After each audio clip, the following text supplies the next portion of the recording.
ሊያዞረኝ ስጨናነቅ ምናምን ስትረስ ሲኖር እንደዛ ያደርገኛል። ከዛ ውጭ ደግሞ ደህና ነኝ። በቃ ደስተኛ ሆኜ እየኖርኩ ነበረ። ከሚስቴ ጋር ከልጄ ጋር ደስተኛ ሆኜ እየኖርኩ እና ትንሽ ቤተሰብ ላይ ግጭት ምናምን ሲፈጠር ነው ጭንቀት ውስጥ የገባሁት።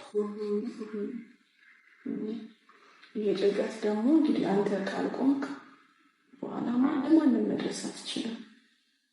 መጀመሪያ ለራስህ ማወቅ አለብህ። ልክ ነኝ አይደል አብርሃም? አንድ ሰው በራሱ ካልቆመ የእሱን ደህንነት ማወቅ እንፈልጋለን እና እኛ ደህና ነን እያሉን ብዙ ሰዎች እያመኑናል እና አሁንም ይህ ግጭት የተነሳው በዚህ የመጣ ነው። አዎ በጣም ደህና ነው አብርሃም። ምንድነው የእረፍት ማጣት የጭንቀት መብዛት ያመጣው ነገር ነው እንጂ አሁን ላይ ያለው ሁኔታ በጣም ጥሩ ሁኔታ ላይ ነው ያለው። ስለዚህ ምንም ነገር የለም ማለት ነው። ሰላም ነገር የለም፣ ሁሉ ነገር ሰላም ነው። አመሰግናለሁ። በመጣልኝ ላብራቶሪ እሱንም አይቼ ያለው ነገር ሁሉ ሰላም ነው። ትረጋጋና ይገባል። ድካም ነው እኮ ድካም ነው። አሁን መንሳት ትችላለህ አብረሽ